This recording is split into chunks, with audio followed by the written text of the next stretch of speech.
Hello there, and welcome to the channel, or welcome back to the channel. Either way, or I'm glad to have you here. So someone pointed this out to me that I should probably start saying this in my videos. So I suppose I should. It was a good idea. If you like the videos, press that there like button. And if you want to see more videos that you like, press that there subscribe button. Alright, sweet. Let's keep going now. Something that's been really impressed on my mind recently is pride and everything that comes along with it. Now, pride has been on my mind one way or another for many, many years, and very, very often too. Because over the years I've come to realize I'm a prideful man. There's no two ways about it. I'm quite a prideful man.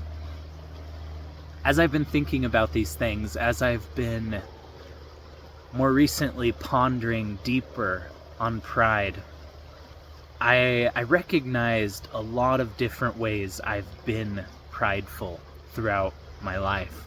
I've fought pride a lot. I've combated it for many years. I've done a lot of battle with pride. And that right there, that's a losing battle. You can't fight pride. You can't beat it out of your life. You can only overcome it with willingness and humility. You can't fight it. You'll be fighting a losing battle if you try to just beat it out of your life. So, I'm going to share some examples, some ways that I've seen that I've been prideful in my life. And while I do, I would challenge you to pay attention, see if you fall into any of these ways of holding pride, or maybe you have a different way that you've held on to pride before. If you do, pay attention to that. Because the only way that you can start to change something is when you recognize something needs to be changed. Pretty logical, but very important. Alright, so when I was younger, one of the first ways I noticed that I had pride was I had to be number one. I had to be the winner. I had to be first. None of the second, third place garbage. No, sir. I had to be the winner. I had to be number one. I had to be the best. And I saw this because it came out a lot with how competitive I was. In fact, if my brothers or friends or anyone was going to beat me in something, I would quit or leave. Yep, I was one of those guys. I was a hardcore poor sport. If there was a possibility that I was going to lose or not be the winner, I guess it's kind of the same thing, but if I was not going to be the best, I was out. I was quitting. I was not sticking around because that would hurt my ego too much. So that was one sign of pride I saw in myself. Another sign I saw was I had to be right. I had to be correct all the time. I had to be. But it didn't stop there. No. Not only did I have to be right, they had to acknowledge I was right. Yup. So that led to many, many arguments where I would not stop arguing. I would not stop fighting until they acknowledged my rightness, my correctness. They had to actually acknowledge it, or it didn't matter. Big sign of pride there. I couldn't be right in private. I had to make sure they acknowledged I was right. Yep, another big sign of pride. Third way I noticed that was tied actually pretty closely to that needing to be right was I would never admit that I was wrong. Now, not a smart thing. Many of us are wrong a lot. I'm wrong a lot. This was bad. I would never admit it. In fact, even if they knew I was wrong, and I knew I was wrong, and I knew they knew I was wrong, I still wouldn't admit it. I would keep fighting, I would keep arguing, and I would literally just persist for hours and hours, or however long it took for them to just give in, to give me the pleasure of not saying I was wrong. Because I simply would not admit when I was wrong. Another way I noticed that I was very prideful is I thought I was very smart. Oh yeah, I was very intelligent. I knew it all. I was competent. I could do it all, and I could do it better than you could do it. That's what I thought. That's what I believed a lot of the time. So I would see people accomplish or trying to accomplish a task, to do something, and I would look at them and I would start judging them. I could do that better than you. You're doing a pretty bad job at that. Oh, why didn't you do it that way? Come on, you could do this better. Why can't I do this? I would do such a better job. So I would look at people and I would start judging them because I thought I was better. I thought I could do it better. And that right there is a textbook definition for pride. You think that you're better than other people. And I had that. Now, I could go on and list so many others, but for the sake of keeping this video under multiple hours, I'm just going to share one more example that I ran into. And this actually led me into creating this video.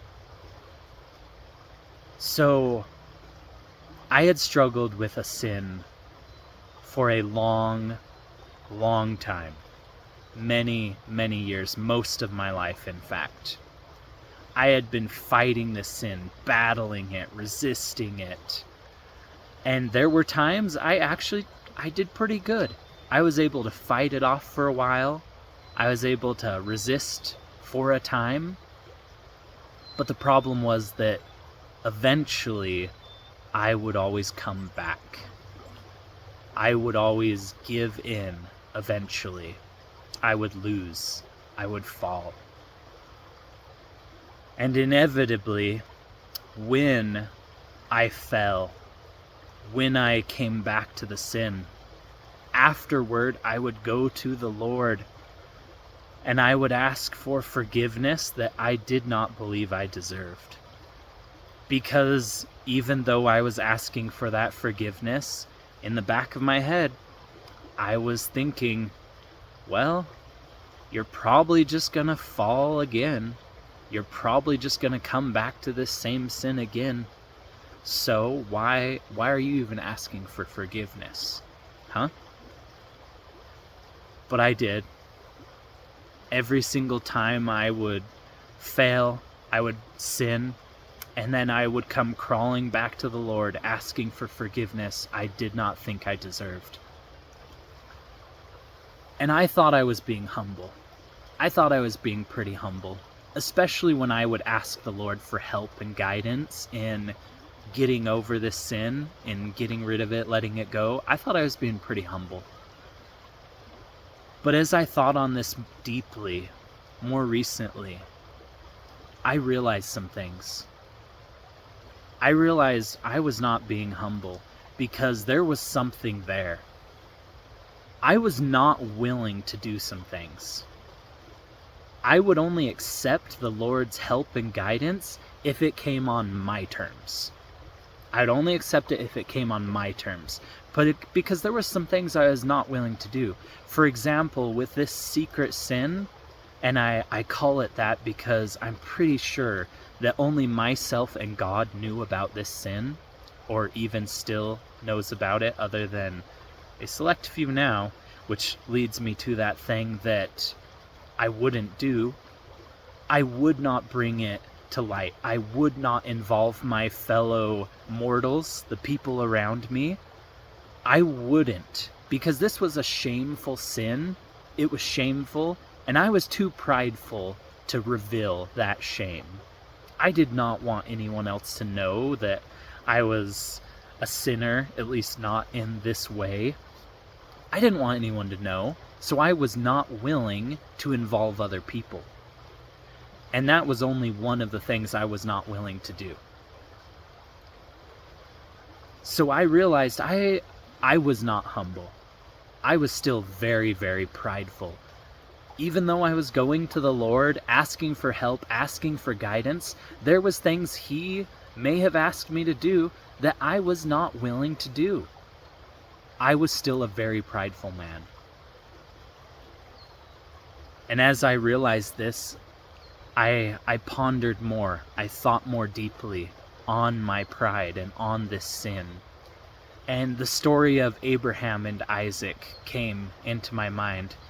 I started thinking about Abraham. Here is this man of God, a very humble man, very willing to do what God asks him to do.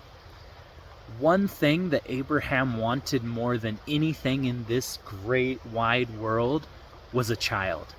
He wanted children so desperately, so badly. But it didn't look like he was ever going to have children of his own.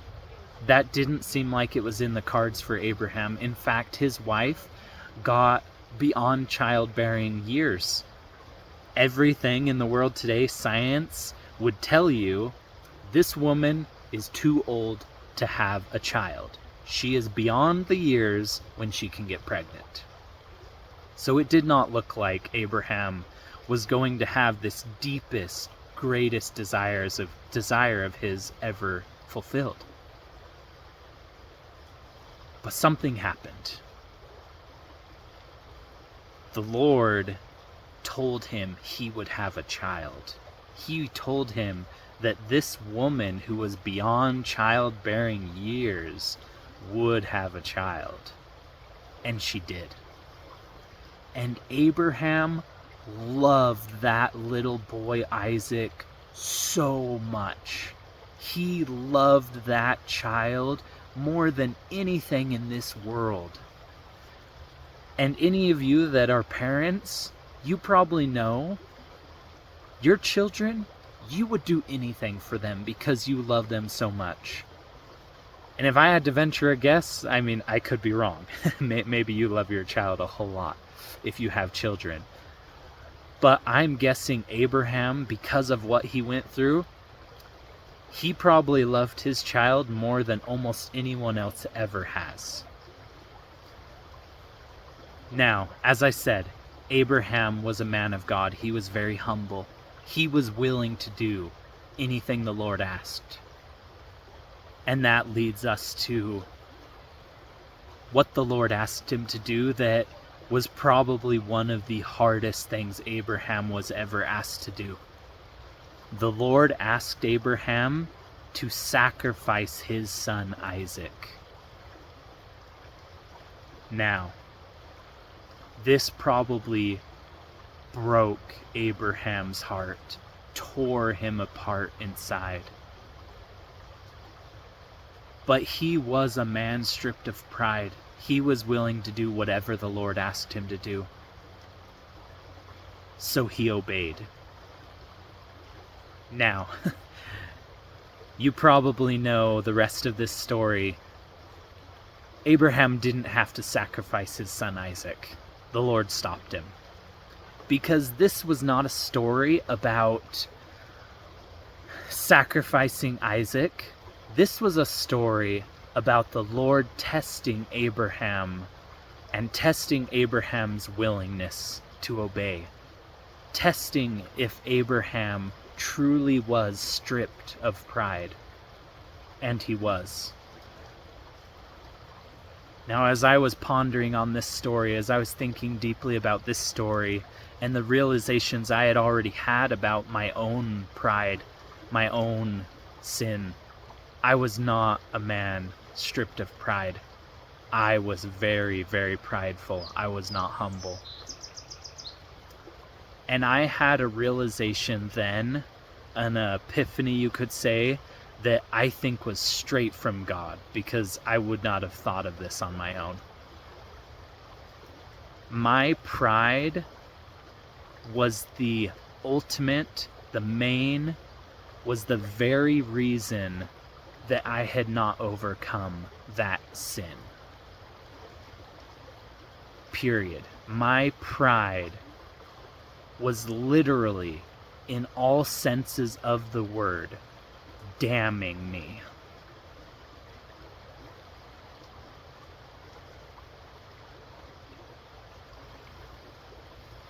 I truly felt, not just saw, not just heard, because I had heard many people talk about how destructive pride is, how bad pride is. I had heard it over and over again. Logically, I knew it. But here, in this moment, I truly felt deep in my heart just how destructively harmful pride actually is. Pride is so destructive, and it keeps us from God. So I plead with you, I'm begging you, let go of your pride. Please let it go. Don't wait. Let go of your pride. Because you do not know how much time you have left before you're going to be standing before your Lord. You do not know how much time you have left, whether you are standing before Him in this life or in the next. You don't know how much time you have left. So please let go of your pride. Do not let your pride destroy you, because it will. Your pride will keep you from God, and it will destroy you. So don't let it. Please let go of your pride. Let it go before it's too late.